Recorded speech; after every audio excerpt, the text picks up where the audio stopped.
The moment I saw the video, my hands went numb. My wife, Emily, was in a hotel room, laughing in the arms of another man. But what froze me wasn't just her betrayal, it was who she was with. It was Daniel, my colleague, my friend, the man I'd invited to our home for barbecues, the same man whose wife, Sarah, had once comforted Emily when her father died. And the twist? Sarah already knew. She had known for weeks. But instead of confronting Emily, she was planning something. Something that would make both Emily and Daniel regret ever crossing her. The realization hit me like a hammer. Sarah wasn't crying or broken like I was. She was smiling, coldly. And when she called me that night, her voice calm and deliberate, she said only 4 words. Let's destroy them together. That was the moment everything changed. 6 months earlier, I thought I had the perfect life.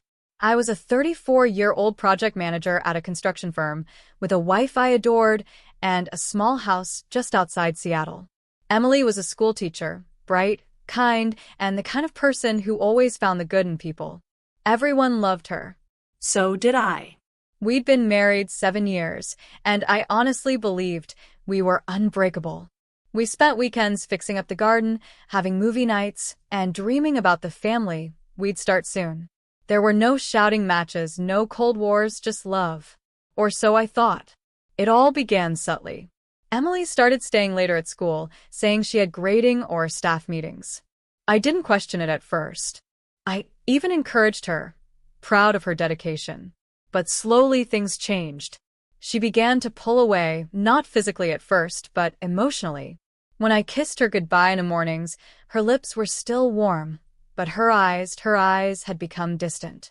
One Friday evening, she said she was heading to a teacher conference 2 hours away. I offered to drive her, but she refused quickly. Too quickly. Something inside me itched with unease, but I brushed it off. I told myself not to become paranoid.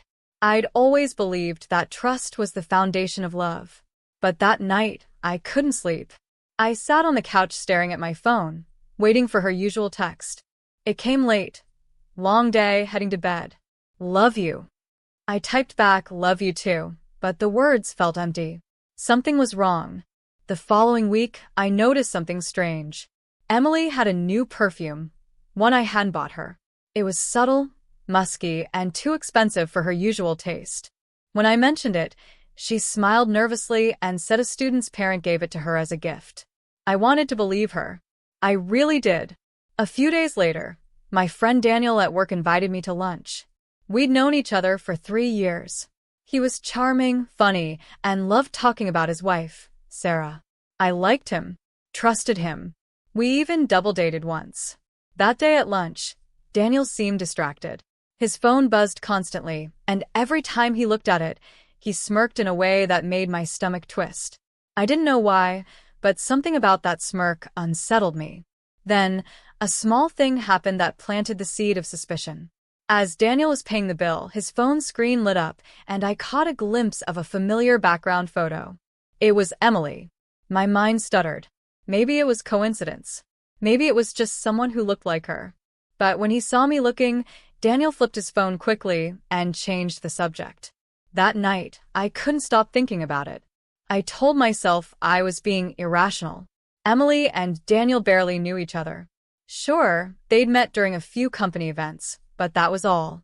Still, the unease grew. The breaking point came 2 weeks later.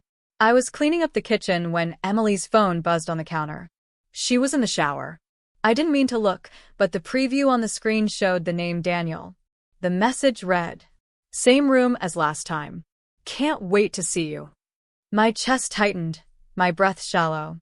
My heart pounded so hard I thought I might faint. I opened the phone. There it was, months of texts, sweet nothings, photos, secret meetups, messages filled with words I thought she reserved only for me. I felt sick. My world, everything I built with her, shattered in an instant. I left the phone on the counter, went outside, and sat in my car for what felt like hours. I didn't scream. I didn't cry. I just sat there, numb, replaying every moment in my head. Every smile, every "I love you," Every night she said she was working late. By the time she came out of the shower, I was gone. I drove aimlessly until I ended up parked outside Daniel's house. I'd never been there before, but I knew where he lived from a work event invitation. The house was dark except for one upstairs window. I could see Sarah moving around. Something in me said she deserved to know. I walked up to the door, my fists shaking. But when I rang the bell and she opened it, she didn't look confused. She looked like she'd been expecting me. "I was wondering when you'd find out," she said softly. Her eyes weren't tearful. They were calm, cold, almost. She invited me in like she was hosting a meeting. I sat on her couch while she poured me tea. "I found out a month ago," she said, her voice flat. At first, I wanted to burn everything. But then I realized people like them don't deserve anger. They deserve consequences. I stared at her, stunned. She pulled out her phone and showed me screenshots. Emily and Daniel, laughing together, holding hands, whispering. She'd been tracking them, documenting everything. "I've been planning something," she said, her lips curling slightly. "And now that you're here, maybe you'll want to help." That was when I realized Sarah wasn't just a victim. She was dangerous, calculated. But part of me, broken, humiliated, angry, wanted exactly what she wanted. Revenge. She leaned closer, eyes glinting. "Let's make them wish they'd never met." At that moment, a dark part of me awakened. The part that had been crushed by betrayal. The part that wanted them to feel even half the pain they'd caused me. But I didn't know then that Sarah's plan would go far beyond what I imagined, and that the twist she was hiding would shatter everything I thought I knew about what really happened between Emily and Daniel. Because as she started revealing her plan that night, there was something in her tone, something that made me realize she wasn't doing this just for revenge. She had her own secret, and it was bigger than either of us could have imagined. I didn't sleep that night. Sarah's words echoed in my mind like a haunting melody. "Let's make them wish they'd never met." When I finally got home, it was almost dawn. Emily was asleep on the couch, still clutching her phone. I just stood there, watching her chest rise and fall, wondering how someone I loved so deeply could hurt me like that. My heart ached, but beneath that ache, something darker began to grow. The next morning, I told Emily I'd been working late. She smiled, oblivious, and kissed my cheek like nothing had happened. It was almost insulting how normal she acted. I wanted to confront her right there, but Sarah's calm voice replayed in my head. "If you want them to feel pain, don't let them see you coming." So I played along. I went to work, smiled at Daniel in the hall, and pretended my world wasn't falling apart. Every time he greeted me, every time Emily texted "I love you," I felt like a puppet in a cruel play. That weekend, Sarah called. "Meet me," she said simply. We met at a quiet cafe downtown. She looked flawless, hair tied neatly, a calm smile on her face, as if she were discussing business rather than revenge. "I've been collecting evidence," she said, sliding a folder across the table. "Photos, texts, call logs, everything. We're going to use this wisely." I opened the folder. It was all there. Time-stamped pictures of them entering hotels, dinner receipts, even audio clips. She'd hired a private investigator. I stared at her, speechless. "You did all this already?" She nodded. "Daniel's been cheating for years. Emily's just the latest chapter." That stung worse than anything. My wife wasn't even special to him. She was just another name on his list. "Why are you helping me?" I asked. Sarah's lips curved slightly. "Because men like Daniel and women like Emily always think they're untouchable. I want to remind them that secrets have consequences." "But," she paused, her tone softening, "I also know you're a good man, Mark. You don't deserve this. And I think helping you might help me heal, too." Her calm confidence was strangely comforting. For the first time in weeks, I didn't feel alone. We met in secret for the next few days, planning carefully. The goal wasn't to scream or fight, it was to expose them, to make sure they ruined themselves with their own choices. But as we worked together, I began to notice things about Sarah. Her laughter came too easily when we talked. Her eyes lingered on me longer than before. And when she told stories about Daniel, about his arrogance, his lies, his cruelty, there was more hurt in her voice than she wanted to show. One night, after a long discussion at her house, she offered me a drink. We sat by her fireplace, the light flickering across her face. She looked at me, really looked, and said, "You still love her, don't you?" I hesitated. "I don't know. I loved who I thought she was." Sarah nodded. "That's fair." She stared into the flames. "You know, sometimes people cheat not because they're unhappy, but because they're selfish. They take everything good around them and still want more." Her voice trembled slightly. For a moment, she looked vulnerable. I don't know what came over me, but I reached for her hand. She didn't pull away. For a few seconds, the air between us felt heavy, like something was changing. But she stood abruptly and turned away. "We should stick to the plan," she said quietly. The next day, everything started moving faster. Sarah told me Daniel was planning another trip for work. He'd booked the same hotel where they always met. This time, we were ready. We planted a camera in the room beforehand. Sarah had contacts who knew how to do it discreetly. We both waited in a car outside the hotel, my pulse racing as we watched Emily and Daniel walk in together. It took everything in me not to storm in there. An hour later, Sarah's phone buzzed. The live footage started playing. My chest felt like it was going to collapse. Seeing Emily laugh, hearing her voice so sweet with someone else, it was unbearable. I turned away, tears burning in my eyes. Sarah put a hand on my shoulder. "You don't have to watch," she whispered. "I need to," I said quietly. "I need to remember this feeling. So I never let anyone do this to me again." She didn't respond. But when I finally turned back to the screen, I noticed her expression had changed. She wasn't watching with satisfaction. She looked pained, almost conflicted. Later that night, after Daniel and Emily left, Sarah handed me a flash drive. "Keep this safe," she said. "You'll know when to use it." I took it, feeling the weight of what we were doing. It wasn't just revenge anymore. It was justice. Or so I thought. Because the next day, everything started to spiral. At work, Daniel came up to me grinning. "Hey man, you okay? You've seemed off lately." It took everything in me not to punch him. "I'm fine," I said flatly. He smirked. "Good. You know, I was just telling Emily we should all grab dinner again soon." Been too long, right? That word, again, made my stomach churn. That evening, I went home early. Emily was already there, humming softly as she cooked. It looked so normal it almost broke me. I stood behind her, silent. She turned and smiled, surprised. "You're home early." "Yeah," I said quietly. "I missed you." Her eyes softened. "I missed you too." She stepped forward to hug me, and for a moment, I almost believed her. But then I remembered Daniel's hands on her. The hotel room, the laughter, and the warmth in my chest turned to ice. I went to bed early that night, leaving her confused and hurt. I didn't care. I was done pretending. The next morning, I got a call from Sarah. Her voice sounded tense. "Mark, something's wrong." "What do you mean?" "Daniel found out someone's been tracking him. He doesn't know who yet, but he's getting suspicious." My heart dropped.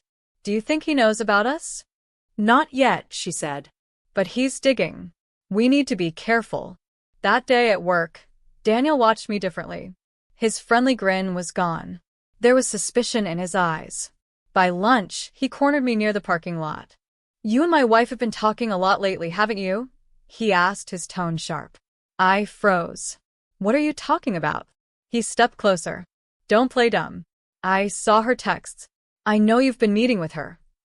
I try to stay calm. "Maybe you should worry more about your own marriage, Daniel."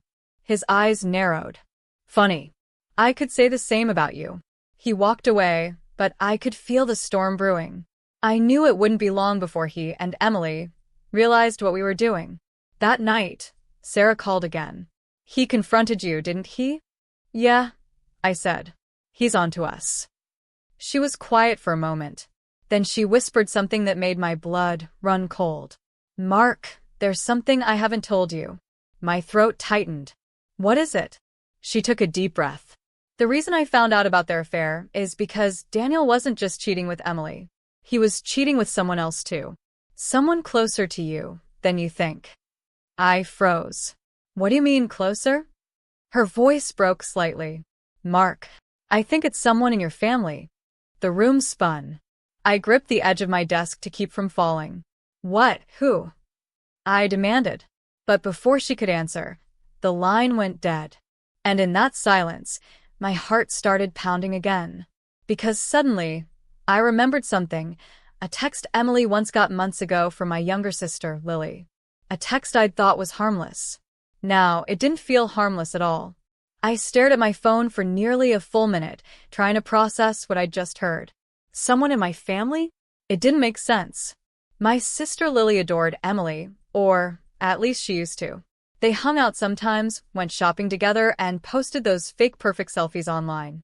But she was 10 years younger, barely in her 20s. She wasn't even close to Daniel's age. No. It had to be a mistake. Sarah was wrong. But deep down, I wasn't sure anymore. I called her back again and again, but she didn't pick up. My pulse was pounding in my ears when I grabbed my keys and drove to her house. When she opened the door, she looked pale, shaken. Sarah, what did you mean by that? I asked, my voice trembling. She hesitated before whispering. Daniel's been seeing someone else for months, someone who's been helping him hide the affair with Emily. I didn't know who until I checked his recent messages last night. She showed me a screenshot. I didn't want to look, but I did. There it was. A message from Daniel to a contact saved as L. Thanks for keeping things quiet about Emily. You really saved me. I owe you dinner next time. The contact photo stopped my heart. It was Lily, my sister. I felt like the world had tilted. My head was spinning. No, that's not possible. I'm sorry, Sarah said softly. I think she's been covering for them. Maybe even meeting him herself. I don't know the full story yet, but Mark, this isn't just about your wife anymore. I couldn't breathe. The betrayal had gone from my home straight into my bloodline. My wife. My best friend. And now, possibly, my sister.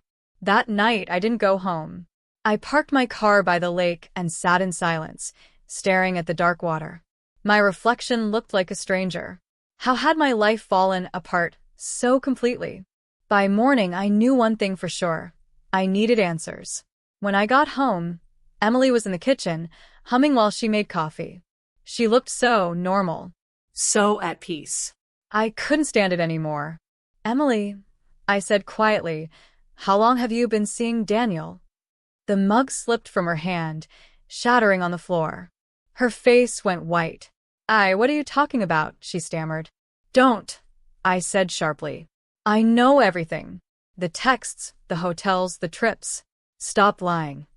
For a second, she just stared at me, then her shoulders slumped. A single tear rolled down her cheek. Mark, I'm so sorry. Why? I demanded. Why him? What did I do wrong? She shook her head. You didn't do anything wrong. I did. I don't even know why it happened. It started after my dad's funeral. Daniel was there and he listened. You were busy at work and I was lonely and… Don't you dare blame this on loneliness, I snapped. You could have come to me. You should have come to me. Her voice cracked. I know. I messed up. I wish I could undo it, but what? I interrupted. You didn't stop. You kept doing it. She covered her face and sobbed. I wanted to hate her, but a part of me still loved her. That's what hurt the most. Then I said, and what about Lily? Her crying stopped instantly. What? I stepped closer. Daniel's been texting my sister. He said she helped him hide the affair. Did you know that? She looked genuinely shocked. No. I swear, Mark, I didn't know. I could tell she wasn't lying this time. That only made things worse. Because if Emily didn't know, then Daniel and Lily were hiding something else. I left the house before I did something I'd regret. That afternoon, I went to see Lily. She lived in a small apartment downtown. When she opened the door and saw my face, her smile vanished. Mark, what's wrong? I didn't waste time. How do you know Daniel? Her eyes darted away. He's your friend from work, right? I met him a few times at family events.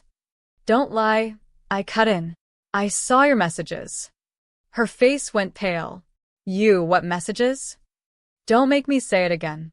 For a moment, she looked terrified, then sighed shakily. Okay, I didn't have an affair with him, I swear. But he paid me. I blinked. Paid you? For what? To cover for him, she whispered. He said Emily was planning a surprise for you and that you might get suspicious if she stayed out late. He asked me to message you sometimes and make excuses, like saying Emily was with me or helping me move. I thought it was innocent. I didn't know he was cheating with her. I felt dizzy. And you never thought to tell me when it got weird? Tears filled her eyes. I did. But he said if I told anyone, he'd show Mom something that could ruin her job. I didn't know what to do. I stepped back, shaking my head. You protected him, Lily. You helped him hurt me. I'm sorry, she cried. I thought I was protecting you. I left without another word. I couldn't even look at her. I called Sarah that night and told her everything.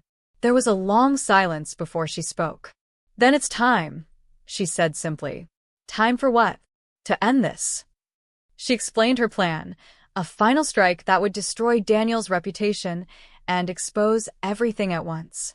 She'd send the footage of him and Emily to his company's board, to her lawyer, and to Emily's school district.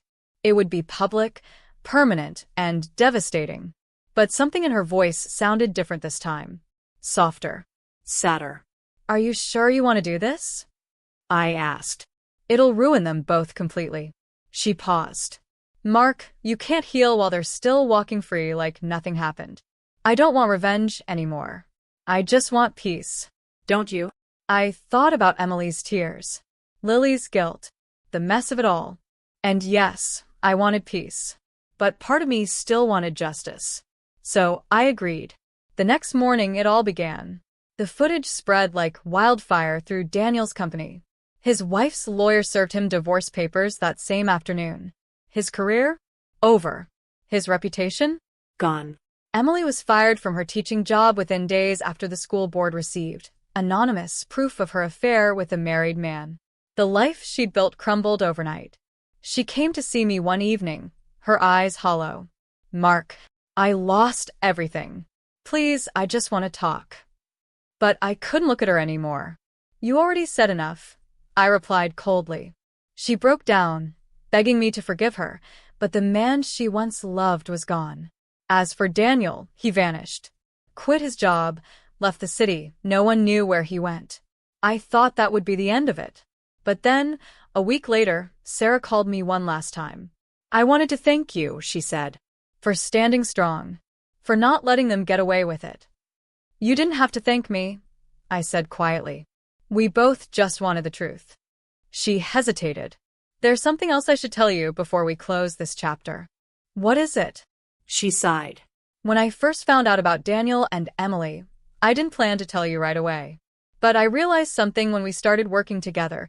You reminded me of the person I used to be before Daniel broke me. You helped me see that revenge doesn't have to be cruel, it can be freeing. Her voice wavered slightly.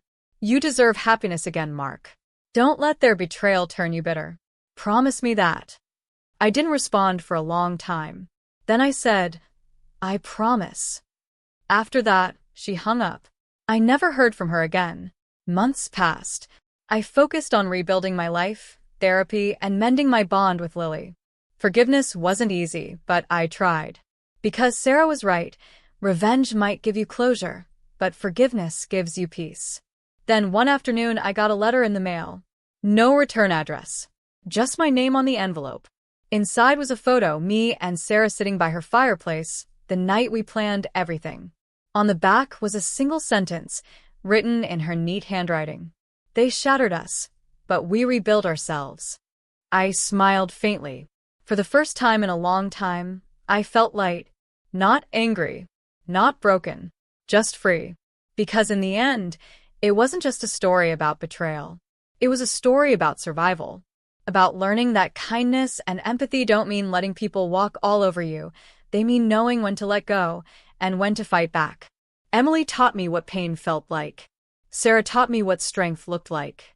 And I taught myself how to rise again.